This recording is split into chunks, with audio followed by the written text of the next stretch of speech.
Hello students, मैं सोनू स्वागत करता हूं आप सबका आपके इस यूट्यूब चैनल दी मैथमेटिक्स सेंटर के इस वीडियो लेक्चर में। दोस्तों, आज हम लोग सर्किल एट ए ग्लांस, ठीक ना। जैसा कि आप जानते हैं, सर्किल हमारा लगभग 9th क्लास से ही पीछा नहीं छोड़ता आ रहा है, ठीक ना। हर जगह हम सर्किल को देखते आ रहे हैं। तो सर्किल होता क्या है, ये जो मैं कंसेप्ट आपके साथ शेयर करने जा रहा हूँ, इससे आपका बीएससी सेकेंड ईयर तक का मैथ्स से रिलेटेड प्रॉब्लम्स सॉल्व करने में आपको काफ़ी ज़्यादा मदद मिल जाएगी, ठीक है ना। सर्किल के कंसेप्ट को एक बार बहुत छोटे, यहाँ पर मैं ज़्यादा क्लियर नहीं करूँगा, बस ऐसा कंसेप्ट मिलेगा कि आप काफ़ी अच्छे अच्छे सवालों को कर पाइएगा, ठीक है ना। तो जैसा कि सर्किल क्या होता है, इसका डेफिनेशन देख लेते हैं। Circle is the locus of all those points which are equidistance from a fixed point. कहने का मतलब क्या होगा, सर्किल क्या होता है, एक फिक्स्ड पॉइंट ले लिया हमने, इससे इक्वल डिस्टेंस पर जितने भी पॉइंट होंगे, ठीक ना, जितने भी पॉइंट है इस फिक्स्ड पॉइंट से इक्वल डिस्टेंस पर, उसे ये जो पॉइंट सारा मिल रहा है, इसके लोकस यानी कि इससे जो पाथ रास्ता बन रहा है हमारा, इसको ही क्या बोलते हैं आप, सर्किल बोलते हैं, ठीक है ना। और इस फिक्स्ड पॉइंट को यहाँ पर जैसा कि आप देख सकते हैं, fixed point is known as centre of the circle and the fixed distance is known as radius. इस फिक्स्ड पॉइंट को आप सेंटर ऑफ द सर्किल बोलते हो और फिक्स्ड डिस्टेंस को आप क्या बोलते हो, इसे रेडियस ऑफ द सर्किल बोलते हो। इसे आर से डिनोट कर देते हो, इसे सी से कर देते हो, ठीक। अब आगे बढ़ते हैं और देखते हैं यहाँ पर क्या दिया हुआ है। The equation of the circle with its centre at C x naught y naught and radius r is, किसी भी सर्किल का जिसका सेंटर ये हो और रेडियस आर हो, उसका इक्वेशन क्या होता है हमारे पास, एक्स माइनस एक्स नॉट का square plus Y minus why not का square equal to are square. ठीक है स्टूडेंट्स, आगे बढ़ते हैं। अब क्या कर रहे हैं हम, यहाँ पर सेंटर को जीरो कर रहे हैं, ठीक ना, यानी कि एक्स नॉट और वाई नॉट इसको जीरो के इक्वल कर दे रहे हैं। इसका मतलब क्या हुआ कि centre of the circle is at origin. Origin पर हमने कर दिया, जब दोनों इसका कोऑर्डिनेट जीरो हो रहा है, एक्स नॉट वाई नॉट, तो इसका मतलब क्या हुआ, ये ऑरिजिन पर है। Then equation of the circle क्या होगा, तो इसका वैल्यू रख दीजिए। ये जो सर्किल का जनरल इक्वेशन है, यहाँ पर इक्वेशन है, यहाँ पर जीरो रख दीजिए, यहाँ पर जीरो रख दीजिए। क्या आएगा, एक्स का स्क्वायर वाई का square equal to are square, x का स्क्वायर प्लस वाई का square equal to are square. अब आगे बढ़ते हैं, क्या ले रहे हैं हम, आर को जीरो कर दे रहे हैं, यानी कि ये रहा हमारा फिक्स पॉइंट और रेडियस कितना ले रहे हैं, जीरो, यानी कि कुछ आगे बढ़ ही नहीं रहे हैं, बस यहीं पर है, रेडियस हमारा जीरो है। यानी कि ये क्या चीज़ को हमारा डिनोट करेगा, ये एक पॉइंट को डिनोट करेगा, या फिर इसे एक पॉइंट सर्किल आप कह सकते हैं, ठीक है ना। नेक्स्ट आगे बढ़ते हैं, general equation of the circle with radius with centre minus ji minus f and radius this one is this one, ठीक है ना। तो जैसा कि आप देख सकते हैं, इसका यदि डेराइवेशन की बात करें, जो ये कैसे होता है किसी भी सर्किल का जिसका सेंटर ये हो और रेडियस ये, तो उसका जनरल फॉर्मूला ये होता है उस सर्किल का इक्वेशन का। तो ये आप कैसे कह सकते हैं, इसको डिराइव करते हैं। जैसा कि आप देख सकते हैं यहाँ पर स्टूडेंट्स, हमारे पास सेंटर क्या दिया हुआ है, माइनस जी माइनस एफ, रेडियस क्या दिया हुआ है हमारे पास, ये आर इक्वल टू, ये हम क्या कर रहे हैं, यहाँ पर ये दिया हुआ है, रेडियस दिया हुआ है ना, आर इक्वल टू हम मान ले रहे हैं जी का स्क्वायर प्लस एफ का square minus C under root, ठीक। Then equation of the circle क्या होता है, ये एक्स माइनस एक्स नॉट का square plus Y minus why not का square plus equal to are square, ये तो आप जानते हैं। अब एक्स नॉट और वाई नॉट जो कि है माइनस जी माइनस एफ, इसका वैल्यू यहाँ पर आप रख दीजिए।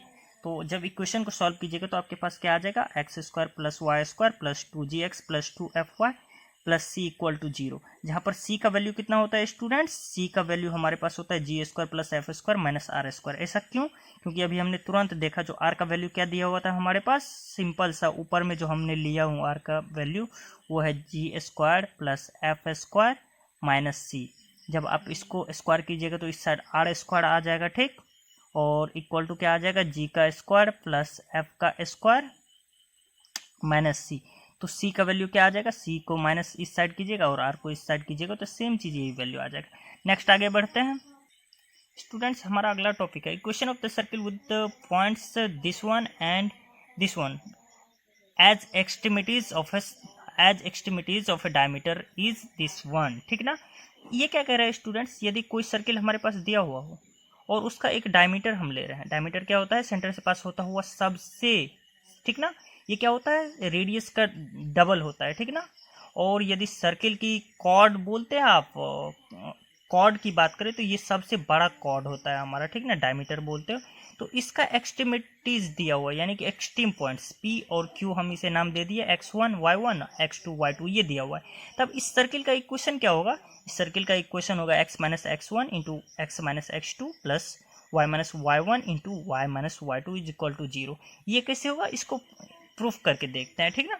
तो क्या लिए हम यहाँ पर एक सर्किल लिया हूँ, ठीक, इसका एक्सट्रीम पॉइंट्स ये दिया हुआ है डायमीटर का, कोई दिक्कत नहीं समझने में।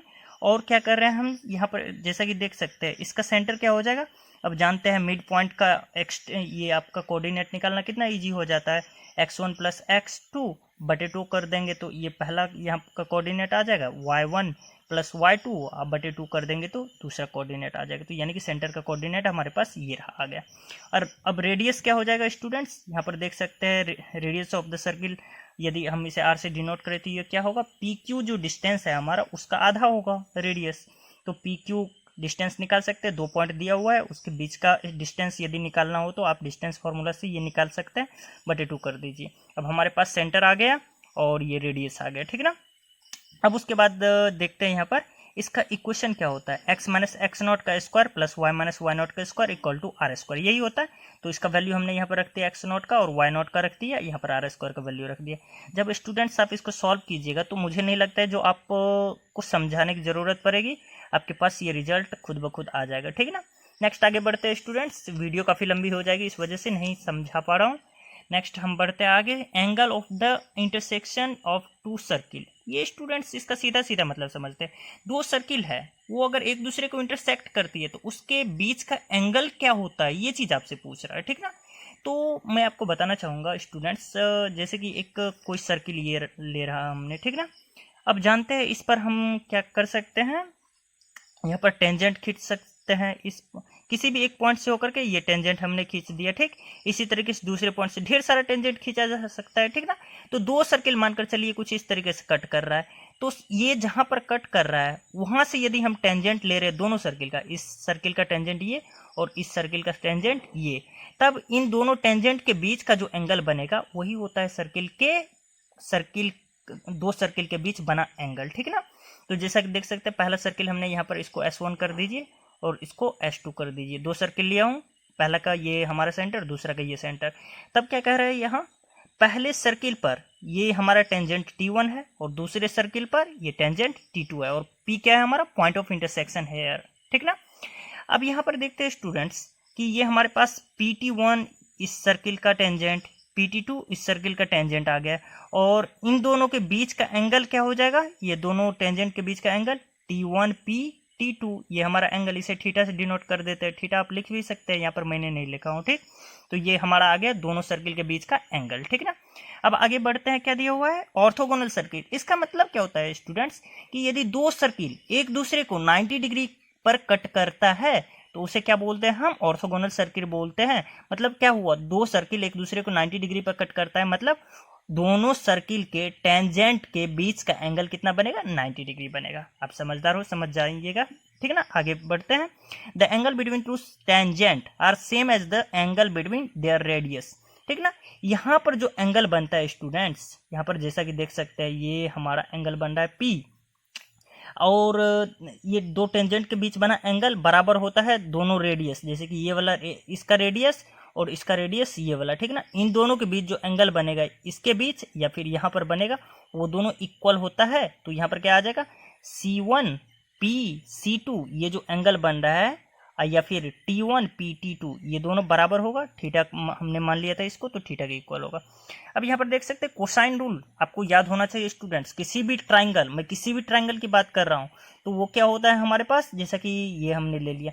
अब किसी एक एंगल पर फोकस करते हुए हम बात करते हैं, जैसे कि एंगल ए ले रहे हैं हम, तो क्या होता है इसके सामने वाला जो भुजा होता है उसका लंबाई, उसका जो लेंथ होता है उसका स्क्वायर बराबर होता है ये 2 जो एडजेसेंट इसका साइड से एंगल का, उसका स्क्वायर का सम -2 ये दोनों स्क्वायर, ये दोनों साइड हो जाएगा BC cos A, ये एंगल हमारा A इसके इक्वल होता है। इसी तरीके से सिमिलरली यदि बात करें, हम फोकस कर रहे हैं इस बार किस पर, एंगल B पर चलिए फोकस कर रहे हैं, ठीक है ना। तो ये क्या हो जाएगा, B का स्क्वायर इक्वल टू इन दोनों साइड का सम, स्क्वायर का सम A square plus C square, अब माइनस में क्या हो जाएगा 2AC और कोस कौन सा एंगल पर बात कर रहे हैं, बी पर, तो ये कोस बी के इक्वल हो जाएगा। कोई दिक्कत समझ रहे हैं, नहीं हुई होगी। नेक्स्ट आगे बढ़ते हैं स्टूडेंट्स, क्या कर लेते हैं, इसी ये जो हमारे पास यहाँ पर बनाया हुआ है सर्किल, तो यहाँ पर फोकस कर रहे हैं हम क्या चीज़ कि ये PC1 जो है इसको रेडियस है ये सर्किल का, पहले सर्किल का, इसको R1 हमने मान लिया यहाँ पर, ठीक ना, और PC2 को क्या मान लिया, R2, ठीक ना। अब इस सर्किल में ये जो ट्राइंगल हमारा बन रहा है, इस ट्राइंगल में हम देख रहे हैं कोसाइन रूल का यूज कर रहे हैं। ये हमारा थीटा है, यहाँ पर हमको किस एंगल पर फोकस करना है, इस ट्राइंगल में एंगल P पर। तो कोसाइन लॉस क्या हो जाएगा, इसके सामने वाला जो ये भुजा है, साइड है, इसका स्क्वायर यानी कि C1 C2 का स्क्वायर किसके बराबर होगा, PC1 का स्क्वायर प्लस PC2 का स्क्वायर, हम माइनस में 2PC1 plus 2PC2 equal to, यहाँ पर क्या हो, सॉरी इक्वल टू नहीं, इनटू कॉस थीटा, जो कि हमारा ये थीटा के बराबर है, क्योंकि ये वाला एंगल और ये वाला एंगल हमारा सेम होता है। नेक्स्ट, यदि आप इसको सॉल्व करते हैं तो आपके पास जब वैल्यू पुट करते हैं, PC1 को हमने R1 माना है, PC2 को R2, तो ये हमारे पास कुछ इस तरीके से आता है। और इस फॉर्मूले का यूज करके, ठीक ना, इस रिलेशन का यूज करके हम लोग क्या फाइंड कर सकते हैं, जैसे कि आप यहाँ पर देख सकते हैं, using this we can find the angle of intersection between two circle, दो सर्किल के बीच का एंगल हम लोग फाइंड कर सकते हैं। अब स्टूडेंट्स आगे बढ़ते हैं, क्या दिया हुआ, condition for orthogonal of two circles, ठीक ना। इसका मतलब क्या हुआ कि दो सर्किल एक दूसरे को कब 90 डिग्री पर कट करता है, तो इसका कंडीशन क्या ले रहे हैं हम, ठीक, जैसा कि देख सकते हैं एंगल बिटवीन टू सर्किल हमारे पास दिया हुआ है 90 डिग्री, यानी कि 90 डिग्री पर कट करेगा, लेकिन कंडीशन क्या होना चाहिए, तो हमारे पास जैसा कि जानते हैं किसी भी सर्किल के लिए C1 C2 का स्क्वायर इसके बराबर होता है, जैसे कि हमने अभी तुरंत इस यहाँ पर डिराइव किया है। उसके बाद देखते हैं, जब वैल्यू रखते हैं यहाँ पर 90 डिग्री, ठीक ना, 90 डिग्री रखते हैं थीटा के इक्वल टू, ये कुछ 90 डिग्री जीरो हो जाता है, यानी कि ये पूरा टर्म जीरो हो गया। तो हमारे पास क्या आ गया, C1 C2 का स्क्वायर इक्वल टू C1 ये R1 का स्क्वायर प्लस R2 का स्क्वायर। कहने का मतलब क्या हो, यदि दो सर्किल एक दूसरे को ऑर्थोगोनली कट करता है, तब क्या कह रहा है, जो इसके जो सेंटर है, इसके सेंटर का डिस्टेंस का स्क्वायर बराबर होगा पहले सर्किल का रेडियस का स्क्वायर, ठीक ना, और दूसरे सर्किल के रेडियस का स्क्वायर का सम के बराबर होगा, ठीक ना। नेक्स्ट आगे बढ़ते हैं और कंडीशन देखते हैं, ये क्या दिया हुआ है हमारे पास, कंडीशन फॉर सर्किल क्या दिया हुआ, condition for circle touches internally, दो सर्किल, ठीक ना, दो सर्किल एक दूसरे को टच करता है इंटरनली, कब, ठीक ना। यहाँ पर इसको मैं समझाना चाहूंगा कुछ इस तरीके से, मान लीजिए ये एक सर्किल है, ठीक ना, ये एक सर्किल है आपका, और दूसरा सर्किल क्या कर रहा है, इंटरनली टच कर रहा है इसको, ठीक ना। ये सर्किल, ये छोटा वाला, इसको कब इंटरनली टच करेगा, तो ये कंडीशन आपसे पूछ रहे हैं। तो अब देखिए स्टूडेंट्स, ये इन दोनों के बीच का एंगल हमें पता रहना चाहिए पहले। तो ये पहला, ये हमारे पास क्या है, पहला सर्किल का रेडियस और दूसरा सर्किल का रेडियस क्या है, यही है हमारा यहाँ पर। तो दोनों के बीच का एंगल क्या है, दोनों तो एक ही लाइन में, हमारा 0 डिग्री हो जाएगा, सिंपल सी बात है। तो थीटा इक्वल टू 0 डिग्री हमारे पास दिया हुआ है। तब क्या होता है, जो C1 इंटू ये C1 C2 का स्क्वायर, यानी कि सेंटर के बीच के जो डिस्टेंस है उसका स्क्वायर बराबर होता है R1 का स्क्वायर प्लस R2 का square minus 2R1 R2 cos theta के बराबर होता है, ठीक ना। जैसा कि हमने अभी तुरंत कोसाइन लॉ से यहाँ पर डेराइव किया था पीछे। अब थीटा की वैल्यू 0 डिग्री रखिएगा, तो कॉस 0 डिग्री कितना होता है, ये 1 होता है। तो 1 होता है तो ये वैल्यू कितना आ जाएगा, 2R1 R2 यहाँ पर आ जाएगा। अब ये वाला चीज इक्वल होता है a माइनस बी का स्क्वायर, यानी कि R1 माइनस R2 का स्क्वायर, ठीक ना। अब यहाँ पर देख सकते हैं स्क्वायर स्क्वायर कैंसिल, यानी कि C1 C2 ये किसके बराबर हो जाएगा, R1 माइनस R2, यानी कि दो सर्किल के बीच का जो सेंटर का डिस्टेंस यदि यहाँ पर हम निकालेंगे तो वो किसके इक्वल होगा, पहले सर्किल के रेडियस माइनस दूसरे सर्किल के रेडियस, ठीक है ना, सिंपल सा यहाँ पर। अब आगे बढ़ते हैं, condition for two circle touches externally, दो सर्किल एक दूसरे को कब टच करेगा, एक्सटर्नली, बाहर। ये पहला सर्किल का हमने मान लिया सेंटर, दूसरा सर्किल का ये पहला सर्किल का रेडियस और ये दूसरा सर्किल का रेडियस। अब ये इन दोनों के बीच में कितना का एंगल बन रहा है, यहाँ पर क्लियरली दिख रहा है 180 डिग्री का एंगल बन रहा है, हमने 180 डिग्री ले लिया। अब क्या करते हैं, हमने तुरंत कोसाइन लॉ से जो कंडीशन पड़ा है वो इसके इक्वल होता है, थीटा का वैल्यू हमने 180 डिग्री रखा, 180 डिग्री कितना होता है, cos 180 डिग्री माइनस 1 के इक्वल होता है, यानी कि ये हमारा प्लस R1 R2 हो जाएगा, यानी कि R1 प्लस R2 का स्क्वायर हो जाएगा, यानी कि C1 C2 इक्वल हो जाएगा हमारे यहाँ पर R1 प्लस R2, यानी कि ये वाला ये R1 और ये R2 दोनों को जोड़ देंगे तो C1 C2 आ जाएगा हमारे पास। अब एक थ्योरम क्या कह रहा है स्टूडेंट्स, ये कह रहा है हमारे पास टू सर्किल, दो सर्किल हमारे पास दिया हुआ है, पहला का इक्वेशन ये, दूसरा का इक्वेशन ये, ठीक, दोनों ऑर्थोगोनल होंगे, ठीक है ना। कब, जब ये वाला कंडीशन हमारे पास होगा। तो इसे हम कैसे प्रूव करते हैं, आइए देखते हैं। मान लेते हैं C1 और C2 किसी दो सर्किल का दो सेंटर है हमारे पास, ठीक है ना, कोई दिक्कत। और उसके बाद क्या कर रहे हैं यहाँ पर, तब C1 का वैल्यू हमारे पास यहाँ से क्या आ जाएगा, C1 का वैल्यू सिंपल सा आ जाएगा, यहाँ पर ये क्या हो जाएगा -G, यहाँ पर -F, ठीक ना। उसके बाद C2 का वैल्यू क्या आ जाएगा -G2 और यहाँ पर -F2 आ जाएगा, ठीक है ना। इसी तरीके से R1 का स्क्वायर ये किसके बराबर हो जाएगा स्टूडेंट्स, R1 का स्क्वायर हमारे पास बराबर हो जाएगा। अब तो जानते ही है, कोई भी जैसे सर्किल का सेंटर हमारे पास दिया हुआ है, जैसे कि -G -F दिया हुआ है, तब उसका जो रेडियस होता है, रेडियस ये तो अभी हम तुरंत पढ़े थे कुछ देर पहले, ये बराबर होता है G square F square -C का, ठीक है ना। तो यहाँ पर ये इसका स्क्वायर हो जाता है, इसका स्क्वायर, और C हम कुछ ले लेते हैं अपने मर्जी से यहाँ पर, ठीक था। यहाँ पर क्या कर रहे हैं हम, इसका स्क्वायर और -C1 हमने यहाँ पर ले लिया, और ये वाला अंदर रूट जो था ये इस साइड आ गया। तो इसी तरीके से R1 का स्क्वायर हमने ले लिया, R2 का स्क्वायर ले लिया।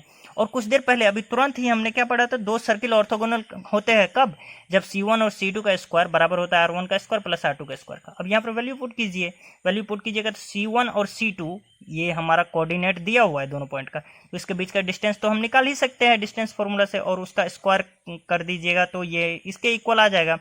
अब यहाँ पर R1 का वैल्यू हमने रख दिया, R2 का वैल्यू भी हमने पुट कर दिया। जब इसको सॉल्व करते हैं स्टूडेंट्स तो आपके पास ये कंडीशन यहाँ पर डराइव करके आ जाता है, प्रूफ हो जाता है। ठीक, आगे बढ़ते हैं।